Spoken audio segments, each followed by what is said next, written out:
Why are people leaving Ghana after making such a life-changing move from another country, from another continent, to come here? I want to break it down. Hello everyone, my name is Ivy Prosper and I tell stories from Africa and the African diaspora. And today I want to talk about something that I have noticed over the last, I'll say about the last 1 to 2 years when it comes to Ghana. We've had so much excitement of people making the decision, especially people from the African diaspora, making the decision to move to Ghana. And it has been some very exciting times while seeing people make these moves that have had life-changing experiences for them and for their families. Because some people move here solo, and some people move here with their spouses and with their children, with their parents, and some even with their grandparents. And it has been really amazing to see. At the same time, the other thing that I've noticed is that usually now it seems like within 1 to 2 years, the excitement and the vim that they had coming to Ghana is quickly lost and then they leave. Why is that? Why is it that people come here with big dreams and big hopes only to pack up and leave? Now, I'm speaking specifically about people from the African diaspora, people of African descent, Black people who come here and leave. And most of the time, it's because of a number of frustrations. At the same time, I ask, so why is it that people who are not of African descent, people like the Chinese, people like the Lebanese, some of the Indians that I see, come here and despite some of these very frustrations, they stick it out? I'm just posing that question right now as something to think about, why they stay.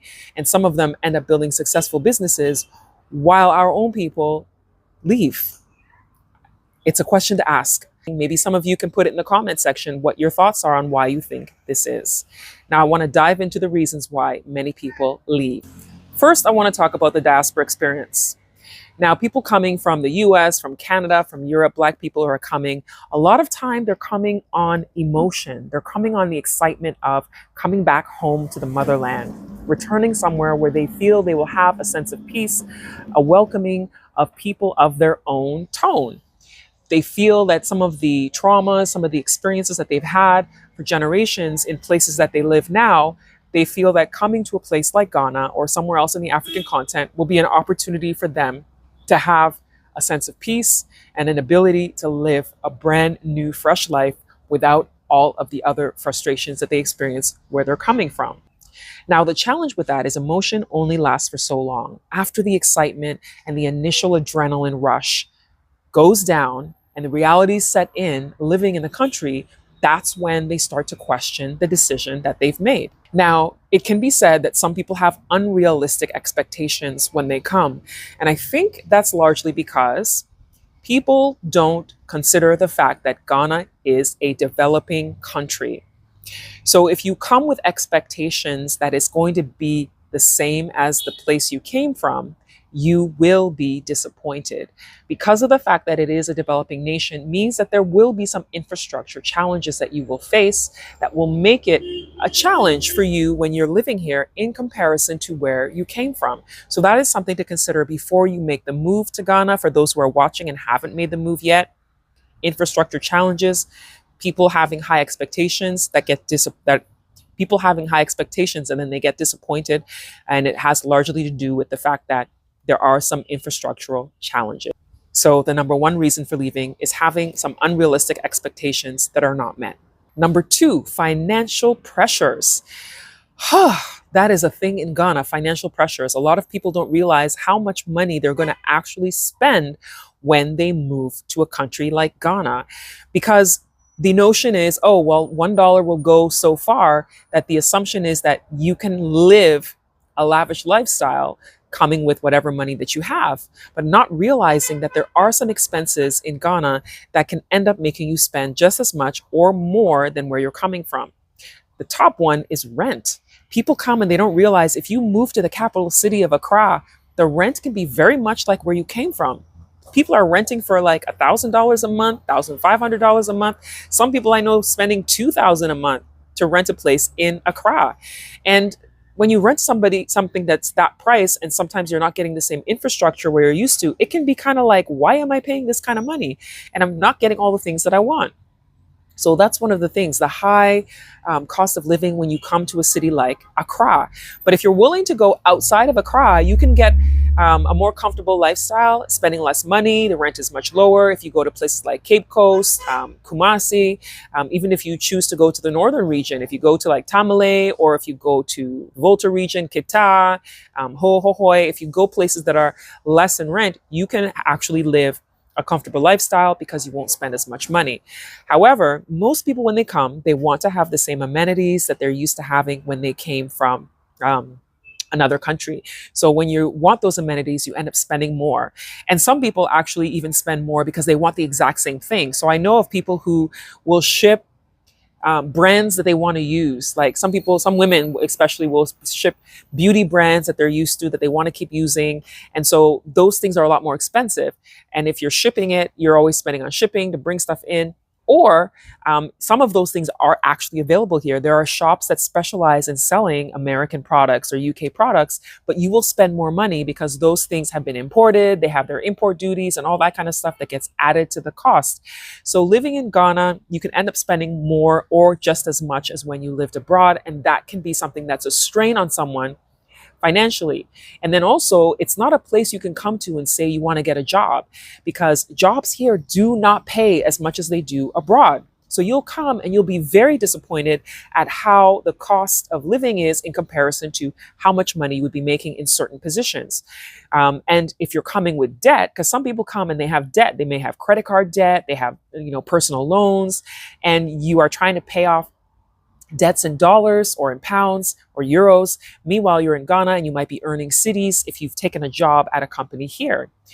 The only way that people end up making dollars or make their foreign currency is if you've been recruited by a company. Usually a multinational organization will pay a little bit more, like people who work for NGOs in high level positions, or if they're working at the embassy, those kinds of people, or if you're working at oil and gas company and or a tech company like IBM or something. I don't know. There's different companies out there that you can be making closer to your foreign salary, but on average, you would not be. And the best is for you to come with ideas, become an entrepreneur to make money in Ghana, or become a digital nomad and work remotely, making your foreign currency while living in Ghana. Financial constraints is one of the biggest reasons why people leave Ghana. With rent, that I said at the top, with rent being high, and also with landlords wanting you to pay 1 to 2 years of rent up front. That is something that we're not used to abroad. You go somewhere in Canada or in the US, you would pay first and last month's rent, which basically is 2 months, and then you pay month to month. But in Ghana, the landlords are asking you for a year up front, 2 years up front. Some of them are even asking for 3, 4, and 5 years rent up front. So if you've come with a chunk of money and you go to rent a place, let's say you rent for a year, boom, that savings you may have, gone, just like that, to pay rent. So prepare, because that is one of the reasons why we're seeing the diaspora who moved to Ghana actually end up leaving. The number 3 reason why people leave, the bureaucracy, the red tape, that is something that people have a challenge with. When you are trying to do something that should have only taken an hour can take you 5 hours. Something that, you go to the bank, a transaction that you think should only be 10 minutes could end up taking you the whole day, being at the bank in Ghana, being in line, all this up and down, back and forth, have a seat, come back, we'll do this, do that. There's so many things that can be frustrating for a person who comes here. A lot of bureaucracy and red tape. Even trying to register a business, trying to, get documents. Sometimes it can be something that is time consuming, and it can be very frustrating when you are not used to it. Abroad, there's a lot of things that can be done digitally for documents, like going online, registering, making a payment, and then you get your stuff. Whereas here, sometimes you have to go in person. Even though there are digital systems available, sometimes they still want you to come in person for some of these things. So that is something that can also be a challenge for people who have moved to Ghana. And it's just like, I can't take it anymore. I can't take it anymore. So you're like, I'm just going to go where the system is easy and simple, cut and dry, and I don't have to deal with all of this bureaucracy. So one of the reasons people leave is that bureaucracy and red tape. Number 4, the reason why people leave is lack of integration. So some people feel that they don't forge good relationships with people in Ghana And it's largely because sometimes the diaspora come and they form diaspora communities and they don't integrate, they don't try to build relationships with a local community. And in Ghana, a lot of things are about relationships. In business, in work, whatever you're doing, a lot of things are about relationships with others, networking. It's so important to build relationships with people who are local and not isolate yourselves in diaspora communities only. I understand the reason why people do connect with diaspora communities, and it is very necessary because sometimes you want to feel like a piece of home, someone who understands you. I get it. I totally get it. Somebody who communicates the way you do. I totally understand. And then also when you're coming from another country, you have a sense of culture from where you're coming from. You know, I think of this as an immigrant experience. Since moving here, I said to myself, I realized how much I was Canadian. I know I'm Ghanaian, but I realized how much of a Canadianness I had in me because I grew up there. So I was going to have a lot of influence from there in who I am. And what I remember is in Canada, with a lot of people who immigrated there, you end up having these pockets of communities. You'll have the Italian community, the Polish community, the Jamaican community, the Indian community. You see the African community. Like there's people who kind of form pockets. Then they have clubs that, you know, are their communities coming together. Sometimes they have a commonality through food, through language, through their culture. And so that is something that people feel comfort in. You feel comfort in being around people just like you. And that's the same thing when people come to Ghana. They form these diaspora communities, and it's because you have a level of comfort in being around people who understand you, understand your culture, understand the food you like, the dances, the music, whatever it may be. And that's perfectly fine. But we do have to break away and find a way to integrate, find a way to connect with the local community because you've chosen to live in another country. It's important to understand the community, build relationships with the community, and make friendships with people who are here. Because at the end of the day, you can't survive without getting to know people in the country. The fifth reason why people leave Ghana after a couple of years is emotional burnout. Emotionally, it can be really draining to move to another country, to learn another culture, to learn another system, to try to navigate your way around. And some of the things in Ghana can be a real challenge and can drain you, especially if you don't have a community, you don't have a family, you don't have a support system to help you go through some of those most challenging times. And if you've come with children, it can drain you even more because now you are actually also trying to be strong for your children. And they don't understand what you're going through. Kids have a different way of thinking. They may be just having fun playing around with new friends and don't understand some of the challenges you're going through. Or sometimes people come and their children are also feeling the challenge. You know, depending on their age, the older the kids are, the more aware they are of some of the differences and less adaptable they may be. They might miss their friends back home and they might, you know, feel a sense of resistance. So there's so many things when it comes to emotional burnout. So it's important to have a community to connect with so that you can get through those times. Number 6, I hear people talk about feeling like they're getting scammed. They feel like the local community is scamming them from everything. And I want people to understand that some of the things that people may do that may make you feel like you're being what's the word I'm looking for? Make you feel like they're singling you out. They're targeting you.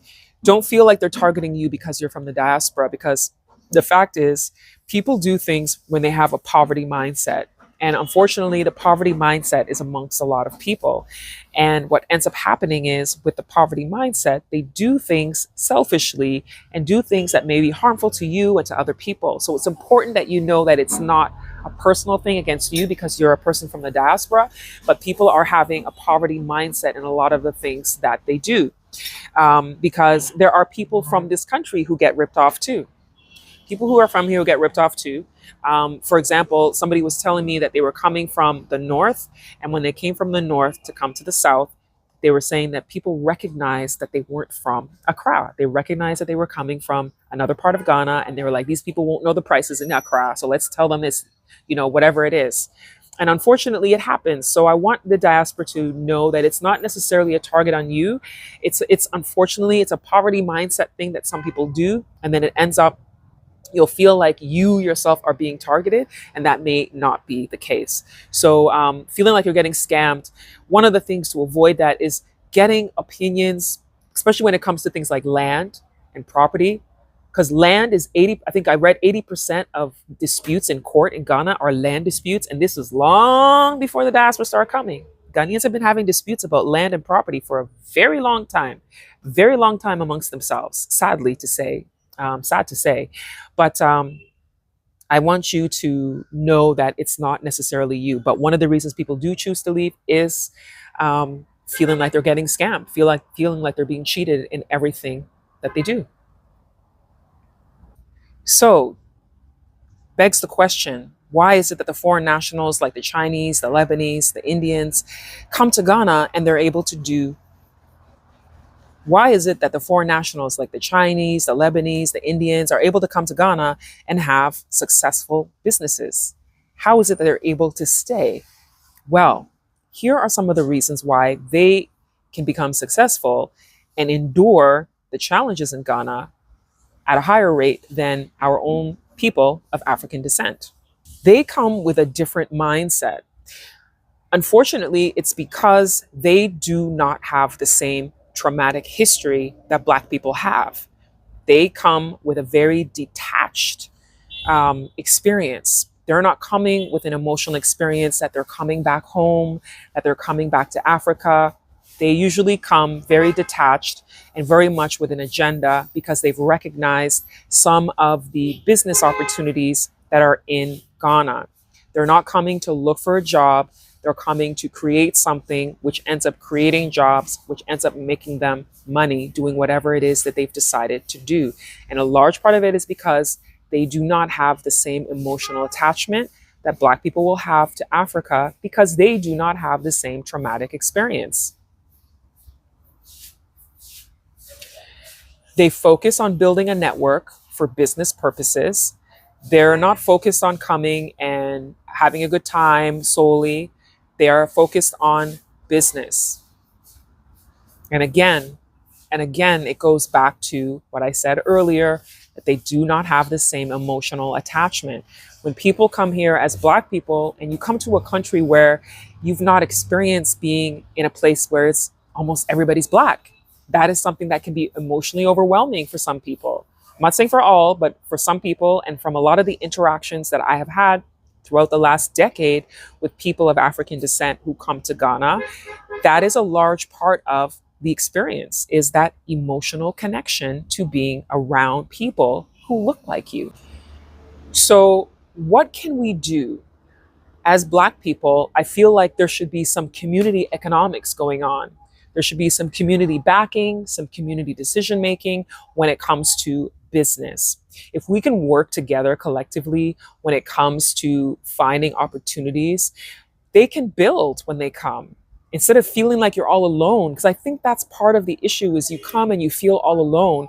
And I think I'm going to go back because one of the things is locally, a lot of local people don't understand some of the challenges people abroad have because they've never been exposed to what you have been exposed to when you lived abroad.